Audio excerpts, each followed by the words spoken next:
The only side I'm on is the side of public health, and passing this bill, which has been held up for over 1,000 days, and different sections of it targeted with great intensity at different times. And tonight, we're going to pass this bill through this House, and we're going to end a 3-year impasse, and we're going to get on with commencing elements of it. This actually dates back to 2012. It was first proposed in a report that came out at that stage and formed the basis of legislation that was passed in 2018. So that's now nearly 5 years on, and then it'll be another 3 years before we actually see the labels on bottles. Our motivation for doing this is alcohol causes about 1,000 cancers every year here in Ireland, and at the moment, you know, the information that we see on the label of a wine bottle or a beer can or whatever, it's solely at the discretion of what the industry wants. He's crazy. He's over the limits. He's over the limits.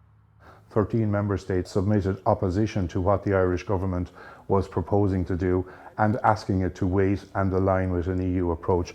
And Ireland is a net exporter of food and drink.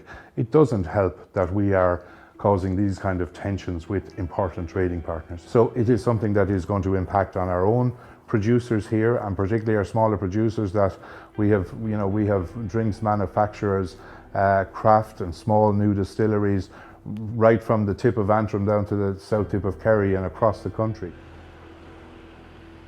Requiring producers in Ireland to put health warning labels on their products while the rest of Europe doesn't is frankly quite daft and could result in some Irish beer producers deciding to give up on export altogether. Export accounts for a little under 20% of all Irish beer production. That's a very significant figure. If you're dealing with 2 different cans, with one with a label, one without, you may end up with a lot of cans that you can't use, a lot of cans that you're short of, that you need to order more of, which you won't be able to get in a hurry. It's going to really stymie development. It's going to stymie growth. Why not just put it on 100% of the product and move forward with the new brand on the can? Because in the export market, they might not want to take it. So if you think about it, they'll have a beer from the UK and a beer from Dublin, both very similar, 2 similar styles, similar ABV, very similar beers. You might have a personal relationship already built with that distributor in the Netherlands or Belgium. And they'll go, oh, well, this is a bit off-putting. You have a label here with like a stark warning, may cause cancer or whatever it is. And then there's the beer from the UK which doesn't have that, and it's pretty artwork and all the rest of it. They're going to take that beer because what's going to sell for them? And we have to be honest about this. We need to sell our beer. If you look at what the labels actually say, so we have a cancer warning, we have a warning about that alcohol causes liver disease. And again, sometimes people think, oh, liver disease, you know, surely you have to be drinking at terribly high levels. But actually, the risk of getting a liver problem from alcohol arises really from just drinking above the low-risk drinking guidelines on a regular basis. Likewise, there's a warning about not drinking in pregnancy. And unfortunately, in Ireland, we have one of the highest rates of FASD, fetal alcohol spectrum disorder, in the world. And you know, there's a lot of just misinformation about that. So, you know, here's an opportunity to give people clear information at the point of potential purchase, so that they have that information there. Well, I think the reality is, I mean, that what we have here in Ireland is some of the strictest legislation governing alcohol sale, alcohol marketing, alcohol advertising, and now alcohol labelling in the world. But what we also need to say is that over the last 2 decades, alcohol consumption, per capita consumption in Ireland has fallen by 30%. And that trend is continuing. So there are changes already amongst consumers looking at moderation, looking at balance, and particularly the younger generations actually have a different relationship with alcohol. Those trends are happening and will continue to happen.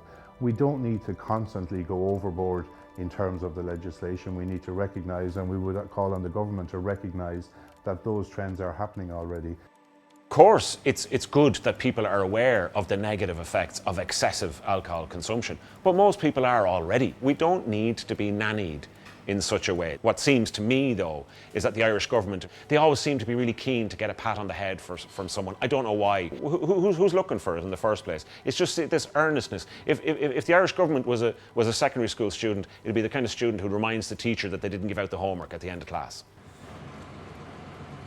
In relation to, you know, young people drinking a bit less, it is true that actually the age at which people are starting to drink, that has gone up. But I will say that if you were to look at that particular population of, say 15 to 24-year-olds, of those who drink, 37% would have an alcohol use disorder. So the alcohol industry is very keen to say, oh, everything's okay, it isn't really a problem. But actually, when you look at the statistics, there is a problem. 4 people die every single day in Ireland from alcohol.